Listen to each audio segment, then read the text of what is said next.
Very good afternoon. Welcome to ZA TV. Time for us to bring you ZA Media News with me, Jonas Biography. Coming up in today's headline, Northern Regional Commander of the Ghana National Fire Service observed International Firefighters Day in Tamily. Social worker and philanthropist in Tamily donates to orphanage to mark his birthday. Former rector of the then Tamily Polytechnic, now Tatu, observes the need to have committed Muslims in all spheres of life. And coming up on the foreign front, Burundi army confirms 10 of its soldiers killed in Al-Shabab attack in Somalia. These stories and others coming up shortly in the bulletin. Do stay with us.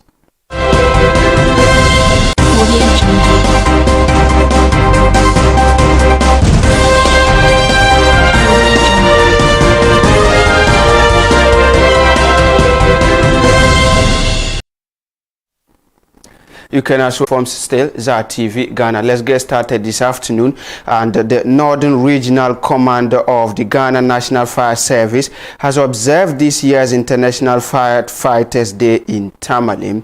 The day is observed internationally to honor gallant men and women in the service. The celebration was marked with officers marching through some principal streets of Tamily amid display of their accoutrements for 1999 due to the death of 5 firefighters in tragic circumstances in a bushfire in Australia. Addressing officers at the regional headquarters at Nyani, Regional Fire Officer ACFO Grade 1 James Ankra said the service is currently operating in 5 districts out of 16 MMDAs in the region and wish it has offices in all the districts. Sabuba and Tolong districts assemblies, he added, have completed accommodation for the fire service. He appealed to their other districts assemblies to assist the service with accommodation. Regional headquarters at Nyani, Regional Fire Officer Grade 1 James Ankra used the occasion to remember officers who lost their lives whilst on duty. He emphasized the need for public education to ensure safety for both officers and the general public. The public, he said, must adhere to safety measures from the service to lives and properties. Mr. Ankra charged each fire officer to educate at least 100 people on firefighting breaks in the region and the country as a whole. Victims of the explosions are in good condition after the sector minister intervened. 1999, a crew in Australia were attending to an incident, a bushfire. As they were in the hot zone, trying their best to douse the fire outbreak, the wind direction changed. And unfortunately, all the 5 crew lost their lives. And the appliance itself was not left out, was badly bent. These and other issues led for great men and women, their fellow humans and their properties, and many others who got injured trying to save lives and property. To mention a few of the first 5 people that we're talking about: Gary Redeveld, Chris Evans, Stuart Davidson, Justin Thomas, and Matthew Armstrong. They were the members of the crew that lost their lives on that fateful day in 1998. And as such, we are here today to remember all 4 heroes. We can't leave out those of our dear people like you and I, who decided to help prevent and manage undesired fires, and at the end, lost their lives. And to other stories, social worker and philanthropist Abukari Timothy Suyini has called on corporate organizations and individuals to support the Nyani orphanage in the Tamale metropolis. He said government, any form of assistance will go a long way to keep the children happy and boost their morale towards working to achieve greater heights. As part of activities to mark his birthday, Mr. Timothy donated assorted items estimated to be thousands of Ghana cedis to the Nyani orphanage. The items include 2 bags of rice, boxes of biscuits, packs of assorted drinks, diapers, boxes of Indomie noodles, among others. Speaking to Zara News on the sidelines of the donation, Mr. Timothy indicates his desire to always see children smile, irrespective of their background, and pledges to extend more support to the orphanage. Early this month, whilst returning from work, I bought a pair of shoes for my daughter. And when I got home, she was very, very excited. And she told almost everybody around that my father bought me this pair of shoes. And so something dawned on me. Are there children on the streets who do not have fathers to buy them a pair of shoes? Are there children suffering similar fate? So immediately it came to me that yes, there are orphans out there.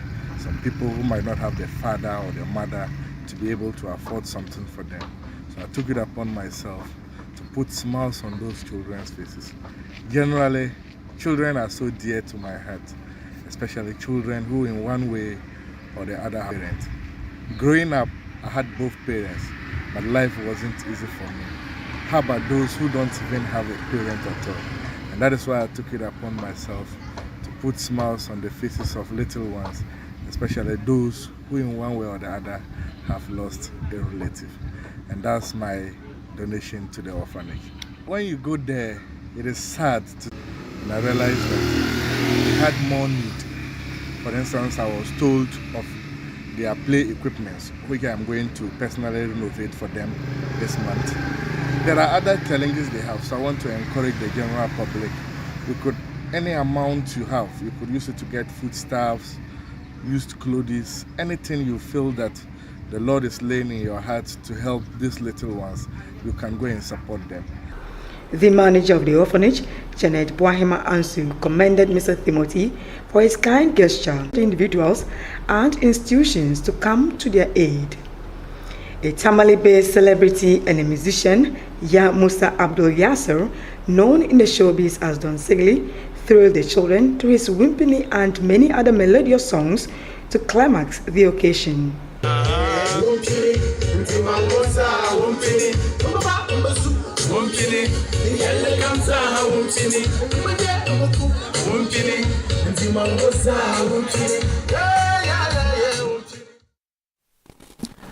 And the former rector of the then Tamily Polytechnic, now Tamily Technical University, Professor Yakubu Seidu Pelga, has observed the need to have committed Muslims in all spheres of life. He says, in and all other areas.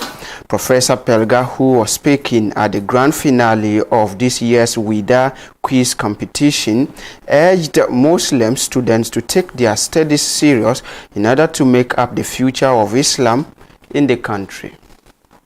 Northern Regional Ghana Muslim Students Association quiz competition, which is organized to be committed to their studies in order to stand up for the rights and justice of Muslim students at the right point in time. During our years, we couldn't get business. There were 3 or 4 ladies who were Muslims in the world universities. Alhamdulillah, because of communities in Ghana have very strong to himself in our communities.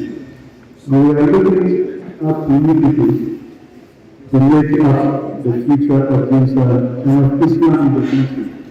We need committed Muslims in every aspect of our life. We need professional Muslims. Muslims who are not just Quranic scholars. Muslims who are professionals in medicine, in physics, in chemistry, in engineering, in all the areas, because we are lagging behind. And without it, we will always be at the back. And when there are issues of concern for Muslims, some of us are still fighting. In some schools, you see Muslim girls are not allowed to wear hijab.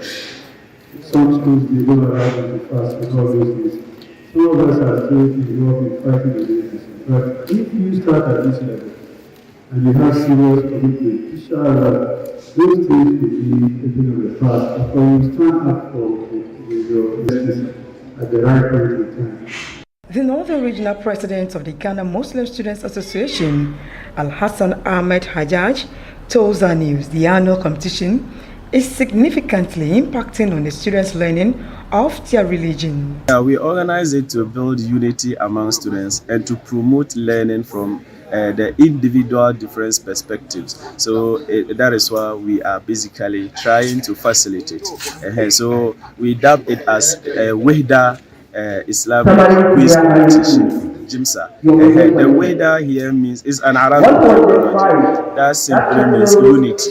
So we build, we come together to learn as one Ummah of Prophet Muhammad, regardless or despite our differences and our uniqueness. So this year we are focusing on Sirah, that's the biography of the Prophet. We cover the actions and sayings of the Prophet, that's the hadith of Prophet Muhammad. We have the knowledge, general knowledge of the Quran.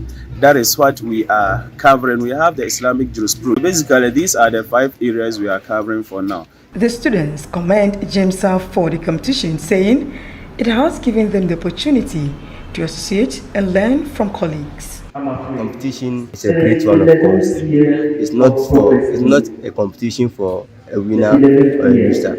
It's a uniting program, because as the team goes, promoting unity among Muslim students through shared learning.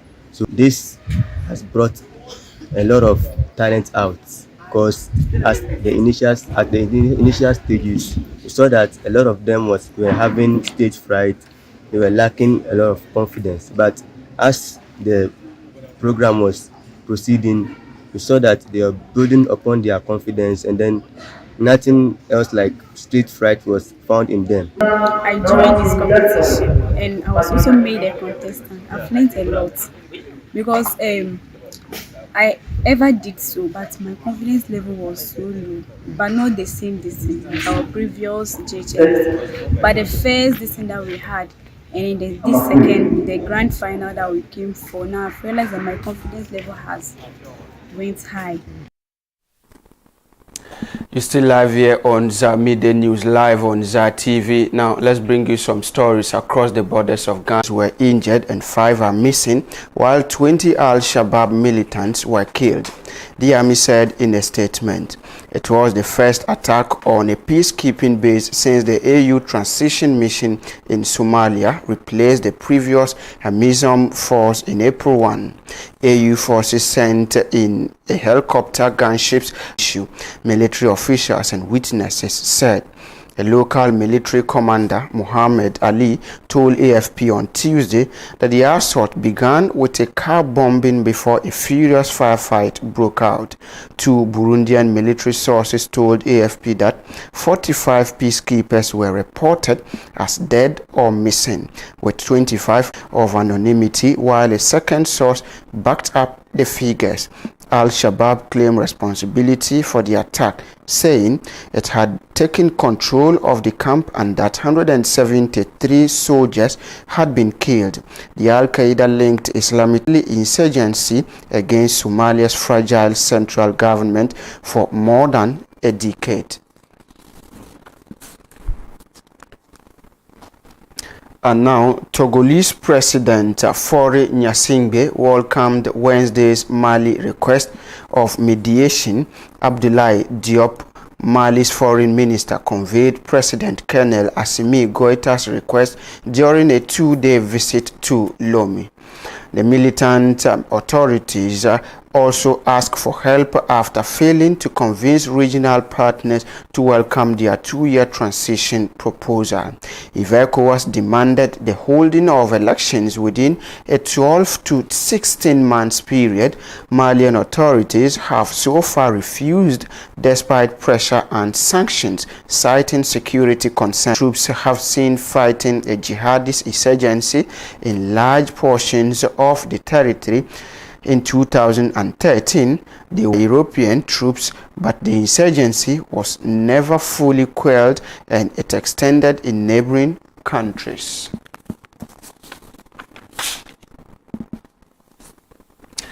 And on that note, we draw the curtains down to this afternoon's bulletin before I take leave of few stories that made our major headlines. Northern Regional Command of the Ghana National Fire Service observed International Firefighters Day in Tamily. Social worker and philanthropist in Tamily donates to orphanage to mark his birthday. And former rector of then Tamily Polytechnic, now Tatu, observes the need to have committed Muslims in all spheres of life. And on the foreign front,